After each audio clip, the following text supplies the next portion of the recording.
ntangira mbega kuri ako turafite ibihumbi 550 kandi murabizi narari nabibabwiye nkunda kubibasubiramo natangiye zero nta kintu mfite na gita ariko nayo mfite Imana n'igihugu none nakibonye igihugu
twongeye kubasuhuza nshuti ibakunzi bacu tukaba tugenda dusura amahoteli atandukanye ahangaha rero turi kuri Hotel La Paradis ni La Paradis La Paradis Kivu ubu rero noneho tukaba turi kumwe na nyiri hoteli La Paradis Kivu ni hoteli iherereye ku kiyaga cya Kivu ngira ngo namwe murimo murabibona inyuma yacu ni ikiyaga cya Kivu ni ku nkengero z'ikiyaga cya Kivu iyo uri muri hoteli uba wirengeye Kivu nanone iyo ushaka uroga washaka ukagenda mu bwato hari amato matoya none abantu bakunda waba uvuye muri Amerika muri Ocean Atlantique he hose ayo mato abahari aha rero nta handi wasanga amato nk'aya ngaya mu Rwanda uretse muri La Paradis Kivu turi kumwe rero n'umuyobozi cyangwa se nyiri La Paradis Kivu aje kutubwira byinshi kubijyanye n'imikorere y'iyi hoteli murabizi yuko ikintu kijyanye n'ubukerarugendo bushingiye ku muco noneho we yakigize intego kubera ko ibintu byose usanga muri La Paradis Kivu wasanga byose bishingiye ku muco nyarwanda ndabizi mukunda umuco nyarwanda kenshi mutwandikira mutubwira kubijyanye n'umuco nyarwanda rero we wabaye umuco we kandi wakubwira yuko atabikunze kubera business ahubwo yabikunze kubera bimurimo kubera gukunda u Rwanda kubera kwishimira u Rwanda nk'igihugu cye aratangira twibwira rero murakoze ngiye nitwa Nyiramongi nkaba ari ngewe uhagarariye hoteli twa Paradis Kivu nkaba nifite yindi twa Paradis Malahide ngira murabyumva rero ni hoteli ebyiri ni hoteli ebyiri hari Paradis Kivu akaba na Paradis Malahide ko numva bisa nkaho ari igihinde se oya ntabwo ari igihinde ni hoteli n'ahantu nagiye nyuma ya jenoside baza kunyakira neza nari mbabaye cyane baza kumfasha baza kumfata mu mugongo mbega urumva rese nigeze mbibagirwa iyo umuntu yakugiriye neza mu bibazo ntabwo ujye umwibagirwa burya umuntu akugiriye neza mu gihe cyiza ntabwo bigira ingufu ye ariko cyane cyane biri mu bibazo bikomeye cyane icyo gihe nari ntakaje ibintu byinshi cyane nari ntakaje abavandimwe nari ntakaje inshuti nari ntakaje ibintu byinshi cyane naho ngaho kuri paradine ntakaje inzu ariko cyane cyane abavandimwe n'inshuti n'umuryango nibyo byambabaje. ubwo iyo hoteli yari iri mu Rwanda se? Yari hano ku Gisenyi kuri Marahayidi hari inzu ya famiye yanjye hanyuma mu gihe cya jenoside nyine nari ndi i Buraya yabaye nagiye i Buraya hashize iminsi 2 ngiye hanyuma biza kuba ni nayo mana nagize nyuma yaho. wagiye i Burayi nibyo abantu benshi bumva ko i Burayi ariho bakagombye kuba n'amasaziro yabo ariko weho wahisemo kugaruka mu Rwanda uhitamo kugaruka mu Rwanda ese kuki wahaze i Burayi mu gihe abantu benshi bari bazi yuko ari heza uza gushora imari mu Rwanda? Ibyo abantu baribeshya burya iwanyu ni iwanyu kandi iwanyu niho heza usibye yuko nanone i Buraya nta kiza cyaho nahabonye urumva nari mfite umugabo umunyamahanga nari mfite abana ariko byose byarananiye kubera ubuzima bubi no kandi ngomba kumva yuko ngomba gutaha kuko twa tumaze kubona amahoro tumaze kumva ko dufite igihugu naje kugaruka numva ngomba kugaruka nta kintu nari mfite ntangira mbega kuri ako turafite 150 kandi murabizi nabibabwiye nkunda kubibasubiriramo natangiye zero nta kintu mfite na gito ariko nayo mfite imana n'igihugu none nakibonye igihugu. 250 wenda bamwe bashobora kwibaza bati ese icyo gihe hari mu buhe mwaka? Hashize imyaka nk'imyaka 17 gutya. ubwo bivuze yuko watangiye muri 2003? Gutya ariko ni mbere naje mbere muri 90 gutya na 7 ko nzi neza ko hano hari hameze nabi ku Gisenyi cyane hari hameze nabi urumva nta kintu nabashije gukora icyo gihe kuko nta mutekano wari uhari byari bintambara imaze kurangira ariko buke buke uko umutekano uriza kuza nibwo natangiye ibi by'amahoteli. Abantu benshi bakunda kwibaza si 250 by'icyo gihe yari menshi ariko ntago yari ku rwego rw'amahoteli nk'aya ngaya. Tunyuriremo urugendo uko rwatangiye ese watangiye ugura metero 1 cyangwa se metero 3 noneho urazamuka ku buryo ugeze kuri uru rwego? Natangiye byari bigoye cyane nta n'abantu bari bahari murabyumva abantu bari bari gutahuka ariko natangije ibyo 250 natangiye naricaye ndibaza mbona ubuzima mvuyemo hanze ntangira kuri ayo ubu nzi kotsa isamaki nze guteka ibintu byose ninjye wabyigishije n'abakozi natangiye kuri dukeya cyane burya n'ifaranga rimwe ribyara 2 3 kugeza igihe kugira ngo ugere kuri miliyoni utangira ku ifaranga rimwe. Nibyo kandi ni byiza ni ukuri urumva watangiriye ku 250 urazamuka ese watangiriye ahagana he haba ari ahanga mu murenge wa Nyamyumba cyangwa se hari ahandi hantu watangiriye atari ahangaha? Natangire hari inzu kuko nyine nyuma ya jenoside iriya nzu bari barayisenye kuri paradima hari ya paradima Marahayidi bari barayisenye nyine urumva naraje nza gucumbika ku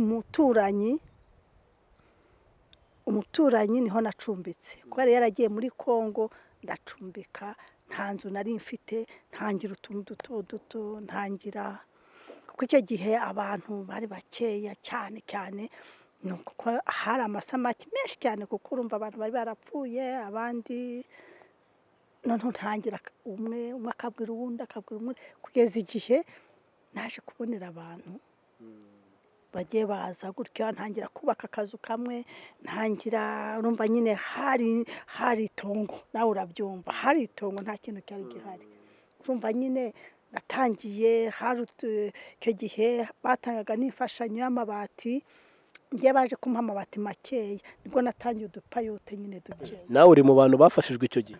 Bampaye amabati kuri Nyamyumba hejuru bampa amabati kuko ntabwo nafite ho kuba icyo gihe bari batangiye gufasha abantu baje batagira ahantu baba ngiye muri icyo gihe rero ko nafite ikibanza nari mfite inzu barayisenya ngiye bampaye amabati nta n'ikindi nabasabye barambaje se tugufasha icyo gihe naje kwabwa ari mumfashe mu amabati icyo gihe kuko aho iyo nzu yari iri hari amatafari yari yarasigaye kuko abayisenye urumva iyo usenye hari amatafari asigara. Ayo matafari naje gufata umuntu w'umuyede kuko igihe nta bafundi bari bahari ntaki, hari umuntu wari uzi kubaka dukeya nkajya amuhereza amatafari akubaka akazu gatoya gaharika icyumba, n'ubu kita urwibutso ndagakunda cyane. Numva ni kanye nawe ibintu byose ndagakunda, numva ntanagasenye.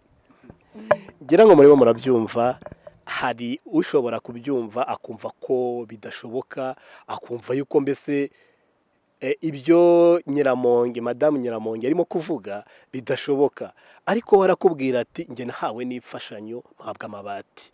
Icyo gihe hari mu mwaka wa 2003 oya ni muri bihumbi muri 97.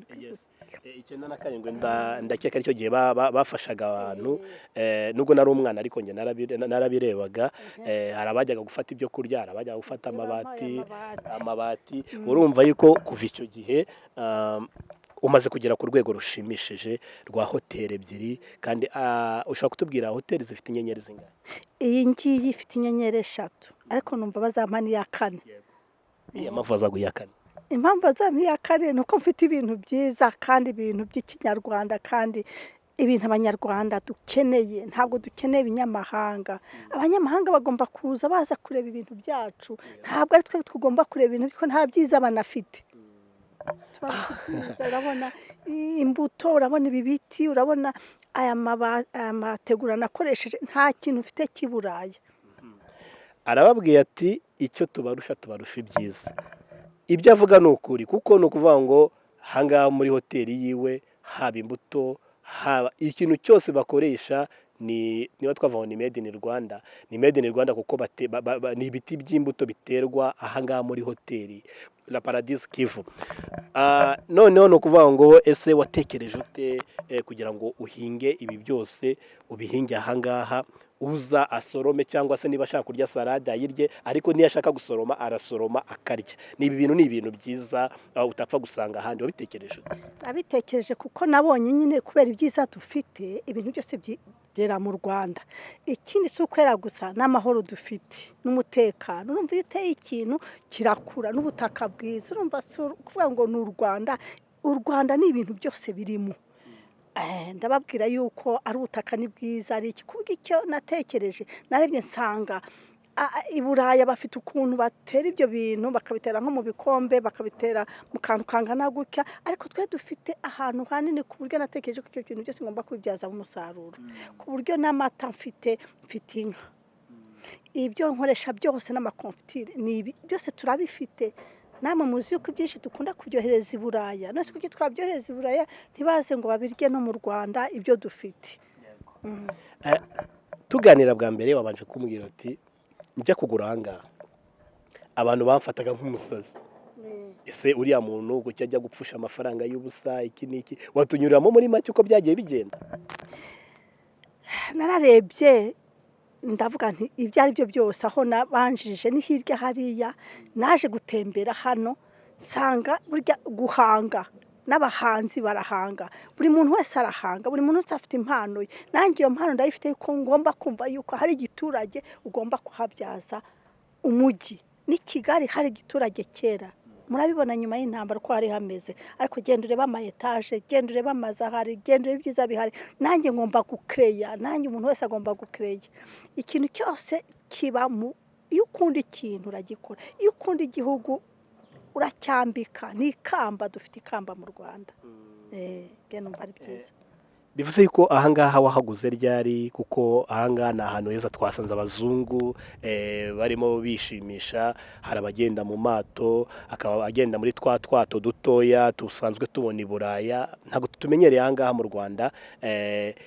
Ahangaha wahaguze ryari? Wahakoze imyaka ingana gute? Ese wahakoze ku gitekerezo cyande? Kuko kenshi tubona aba enjeniyeri aribo baza kuba bakwigira design cyangwa se inyigo y'uburyo hoteli igomba kuba.